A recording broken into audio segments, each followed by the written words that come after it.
for what happened, but being reckless isn't going to cure you any faster. I want to bristle.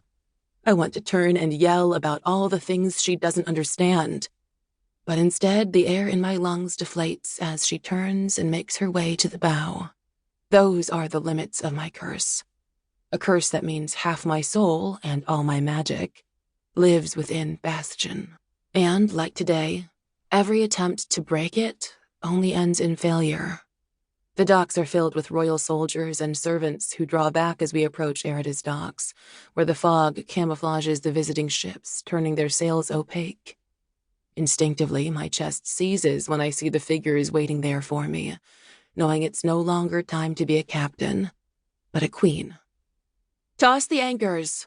I twist the helm and the ship groans as I force her against the waves, slowing our brisk speed. My crew obeys, and the 2 anchors catch the bottom of the shallow water, jarring us. Someone slams into the ship's ledge and slips face first onto the deck, but I can't help them. I twist the helm the opposite way, forcing the ship to oblige, to obey. She steadies herself, and my grip loosens as my muscles relax.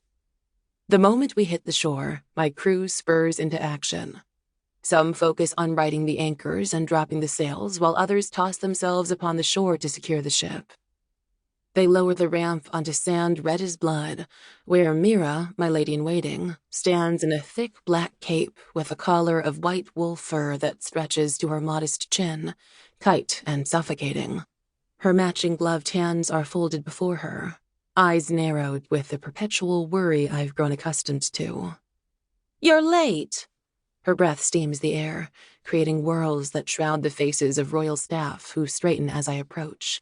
2 of them hold a plush sapphire pillow with elegant silver and gold embroidery, and balanced atop it sits my crown, the head of a giant Valuna eel, its mouth open and waiting to sit upon my head and clamp around my jaw, waiting to devour me. The jam-encrusted spine glistens from the dampness of the fog, making my throat thick as I consider how natural this false crown looked on Father. It's a crown made for imposters, and as it's fitted swiftly upon my head, I can't help but think how natural it must look on me now, too. I'm never late. I fasten my sapphire coat tight and straighten my crown as the eel's jagged teeth graze my jaw and temples. I'm the queen. I'm quick to match the smile Mira flashes at me, though our playfulness is nothing but a farce. This is a game we've played since summer, one that's expected by my kingdom. They smile, and I smile back. No questions asked. I'm their queen now, and despite all that's happened, I meant to show my people that we're still strong. That while Visidia has suffered loss, we will unite to surpass our hardships and restore the kingdom. Tell that to everyone waiting. It's your first advisory meeting as Visidia's queen. You ought to make a better impression. Mira's tired eyes roll. It's something she never would have done before last summer, before she was nearly killed during Caven's attack on Erida.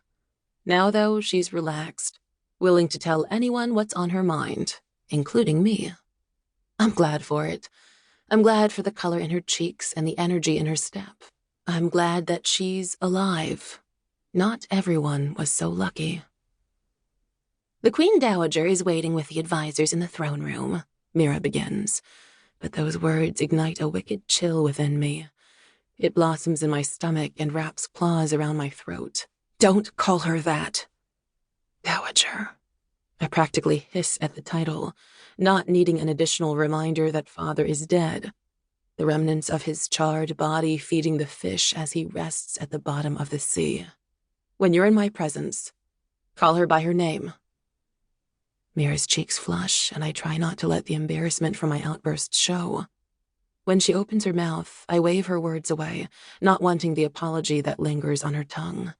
The last thing I need is more people tiptoeing around me, especially when they've no idea what really happened the night Father died. That if I'd been able to stop Caven before he reached Erida, Father would still be alive.